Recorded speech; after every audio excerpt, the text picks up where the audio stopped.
10 محرم اسلامی تاریخ کا ایک ایسا دن جس کی بہت زیادہ اہمیت ہے۔ ہمارے اسلامک کیلنڈر میں جب محرم کا مہینہ شروع ہوتا ہے، یعنی کہ ہمارا پہلا سال جو ہمارا نیا سال شروع ہوتا ہے، اس کا سب سے پہلا مہینہ ہے محرم الحرام، اور محرم کی 10 تاریخ جو ہے یہ بہت امپورٹنٹ تاریخ ہے۔ اس دن بہت عظیم الشان واقعات ہوئے تھے، اور ایک مسلمان کی زندگی میں جب یہ دن آتا ہے تو ایک مسلمان کے نامہ اعمال میں بہت زیادہ نفع کا سبب یہ بن سکتا ہے۔ اس دن میں ہمارے کرنے کے کیا کام ہیں، ہم 10 محرم کو کیا کریں؟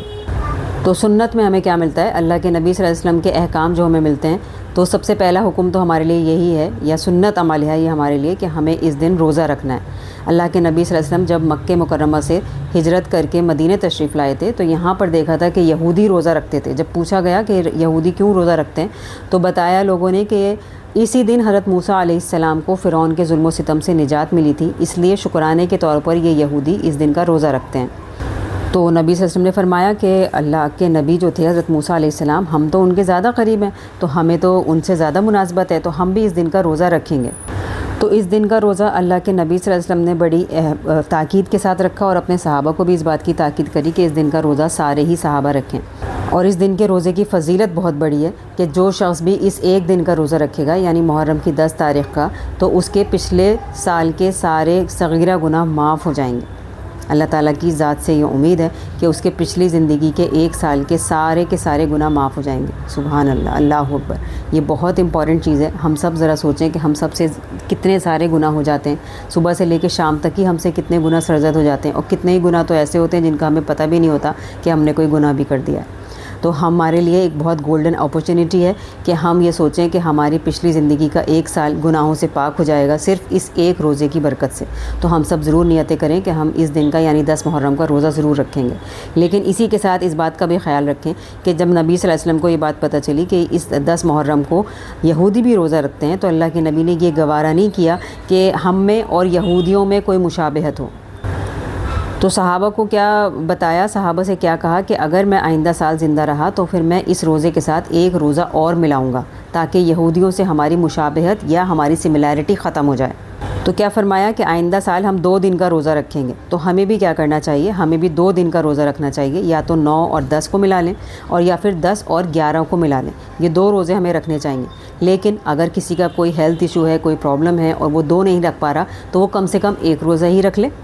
تو یہ 1 روزہ رکھنا تو ہمارے لیے بہت زیادہ ضروری ہے کہ ہم ضرور اس بات کو سمجھ کے رکھیں کہ یہ روزہ ہمارے لیے کتنا امپورٹنٹ ہے۔ لیکن اس کے ساتھ ساتھ ایک اور بات جس کو ہمیں دھیان رکھنا چاہیے وہ یہ کہ اللہ کے نبی صلی اللہ علیہ وسلم نے غیر مسلموں کی سملیرٹی سے کتنا زیادہ مسلمانوں کو بچایا ہے، یعنی اس مسلمانوں کو غیر مسلموں کے جیسا کوئی بھی کام نہیں کرنا چاہیے۔ کسی دینی کام کے کرنے میں بھی اگر کوئی سملیرٹی آ رہی تھی تو اللہ کے نبی نے اس کو بھی پسند نہیں فرمایا۔ تو ہم اپنی زندگیوں میں دیکھیں، اگر ہماری زندگیوں میں کوئی طور طریقے، کوئی لباس، کوئی بھی ہمارا رہن سہن اگر غیر مسلموں کے جیسا ہے تو یہ روزہ ہمیں اس بات کی یاد دلاتا ہے کہ ہماری ایک الگ پہچان ہے، مسلمانوں کی ایک الگ آئیڈینٹی ہے، اور ہمیں اپنی آئیڈینٹی کے ساتھ ہی جینا ہے، ہمیں غیر مسلموں کے جیسے اپنے آپ کو نہیں بنانا۔ تو ہم اس روزے کے ساتھ ساتھ اپنی باقی زندگی پہ بھی نظر رکھیں گے کہ ہماری کسی بھی چیز میں دوسروں کی کوئی مشابہت نہ ہو۔ اللہ کے نبی نے تو فرما دیا تھا نا، من تشبہ بقوم فہو منہم، جو جس قوم کی نقل کرے گا اسی کے ساتھ پھر اس کا حشر ہوگا۔ تو اس بات کی ہمیں بہت فکریں کرنی ہیں، اپنے لباس، اپنے کپڑے، اپنے بچوں کے بول چال، ہر چیز کی ہمیں فکر کرنی ہے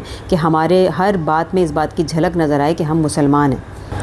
تو یہ ایک کام ہے جو ہمیں 10 محرم کو کرنا ہے۔ اور دوسرا کام جو سنت سے ثابت ہے، جو سنت میں ہمیں ملتا ہے، وہ یہ ہے کہ حضرت جابر رضی اللہ تعالیٰ عنہ کی روایت ہے کہ وہ کیا ہے کہ اللہ کے نبی نے ارشاد فرمایا کہ جو شخص، حدیث پاک کا مفہوم ہے کہ جو شخص 10 محرم کو اپنے دسترخوان کو وسیع کرے، یعنی اپنے گھر والوں پر جو کچھ خرچ کرتا ہے اس میں تھوڑی سی وسعت کر دے، تھوڑا سا بڑھا دے، تھوڑا سا زیادہ ان کو دے دے، تو کیا ہوگا کہ سارے سال برکت اور وسعت اس کے گھر میں رہے گی۔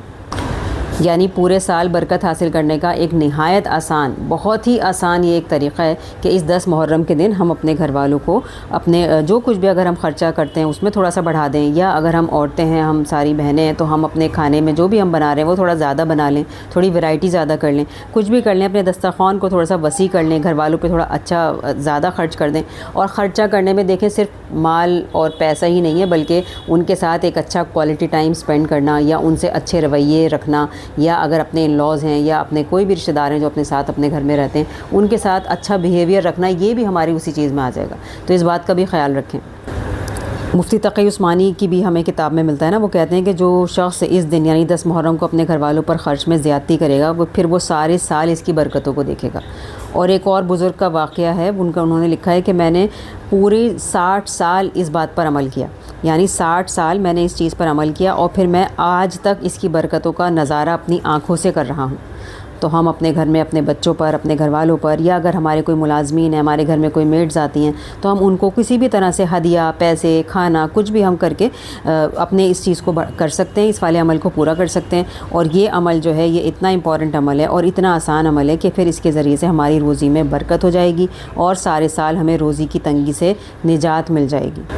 تو یہ دونوں اعمال سنت سے ثابت ہیں، ہم ان دونوں کو کرنے کی کوشش کریں گے۔ اور اس دن میں کرنے کے بہت سے کام ہیں۔ سب سے پہلے تو ہمیں توبہ ہی کرنی ہے، توبہ کریں اپنے گناہوں سے، اپنی پچھلی زندگی جیسی ہے تیسی گزر گئی، اللہ تعالیٰ سے معافی مانگیں گے اور اللہ تعالیٰ سے مدد مانگیں گے، کیونکہ اسی دن آپ کو پتہ ہے بہت سارے پیغمبروں کی دعائیں قبول ہوئی تھیں، اسی دن بہت سارے پیغمبروں کو ان کی پرابلم سے نجات ملی تھی۔ تو ہم بھی اپنی پرابلمس اللہ تعالیٰ کے سامنے رکھیں گے اور یہ سارا دن ہم انشاءاللہ تعالیٰ دعاؤں میں گزاریں گے۔ کوشش یہ کریں گے کہ ہمارا یہ دن ویسٹ نہ جائے، بلکہ اس دن ہم اچھی طرح اس دن کو وصول کر سکیں۔ تو سب سے پہلے روزہ اور پھر اپنے گھر والوں پہ خرچ میں یا کھانے پینے میں زیادتی کریں گے، وسعت کریں گے، اور پھر کیا اپنے توبہ کریں گے، دعاؤں کا اہتمام خوب زیادہ کریں گے، ایصال ثواب کریں گے شہدائے کربلا کے لیے بھی اور نبی صلی اللہ علیہ وسلم کے لیے بھی۔